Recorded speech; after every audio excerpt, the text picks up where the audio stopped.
اعوذ باللہ من الشیطان الرجیم بسم اللہ الرحمن الرحیم۔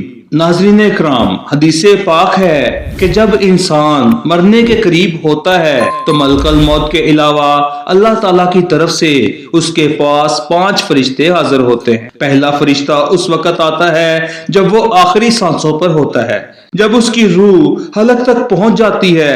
پہلا فرشتہ مرنے والے سے کہتا ہے کہ اب تم کتنے کمزور ہو، تمہارا طاقت والا جسم کہاں چلا گیا ہے، تیری زبان جو طرح طرح کی باتیں کرتی تھی وہ آج چپ کیوں ہے، تیرے رشتہ دار کہاں ہیں، تم کو سب نے چھوڑ دیا ہے۔ اس کے بعد جب اس کی روح کو قبض کر لیا جاتا ہے تو پھر اس کو کفن پہنا دیا جاتا ہے۔ تو پھر دوسرا فرشتہ اس کے پاس آتا ہے اور اس شخص کو کہتا ہے کہ تو نے کنجوسی کر کے جو مال و دولت جمع کیا تھا وہ کہاں گیا ہے، تو نے دھوپ اور چھاؤں سے بچنے کے لیے اپنے وسیلے بنائے تھے وہ کہاں گئے، تو نے اپنے آپ کو مصروف کرنے کے لیے جو دوست بنائے تھے وہ کہاں گئے ہیں۔ جب اس کا جنازہ اٹھایا جاتا ہے تو تیسرا فرشتہ اس کے پاس آتا ہے، اس کو پکار کر کہتا ہے آج تو ایک لمبے سفر کی طرف جا رہا ہے، تم آج ان لوگوں سے ملاقات کرو گے جس سے پہلے تم کبھی بھی نہیں ملے ہوگے۔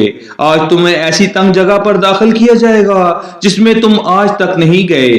اگر تیرے اعمال اچھے ہوئے تو اللہ تعالیٰ تم سے راضی ہو جائے گا، اگر تمہارے اعمال اچھے نہ ہوئے تو یہ تمہاری بدبختی ہے۔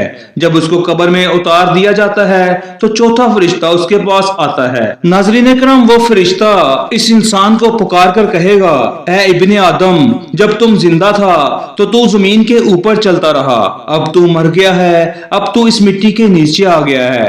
کل تک تو اس کے اوپر تکبر اور غرور کے ساتھ چلتا تھا، اب تو اس کے اندر داخل ہو گیا ہے۔ کل تک تو اس زمین پر اکڑ کر چلتا تھا، آج تو تیری بدبختی ہے، تو اس زمین کے اندر داخل ہو گیا ہے۔ جب اس کی قبر پر مٹی ڈال کر لوگ جنازہ پڑھ کر چلے جاتے ہیں تو پانچواں فرشتہ اس کے پاس آ کر کہتا ہے اے زمین کے اندر آنے والے انسان، اب تو سب رشتہ دار تجھ کو یہاں پر ہی چھوڑ کر چلے گئے ہیں، اگر وہ یہاں پر کھڑے بھی ہوتے رہتے تو تم کو اس کا کوئی فائدہ نہ ہوتا۔ آج تم کو جنت کے اعلیٰ باغ کی طرف لے جایا جائے گا یا پھر تم کو جہنم کے سب سے گہرے گڑھے میں ڈال دیا جائے گا۔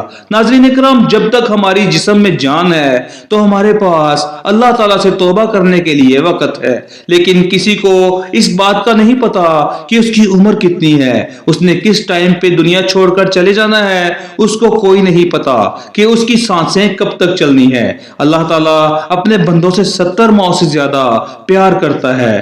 ہمیں ہر وقت اللہ تعالیٰ سے توبہ اور استغفار کرتے رہنا چاہیے، کیا پتا رب کب اور کس وقت توبہ قبول کر لے۔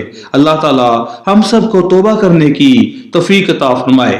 ناظرین اکرام، اس طرح کی مزید ویڈیوز کے لیے اس چینل کو سبسکرائب کریں۔ بہت شکریہ۔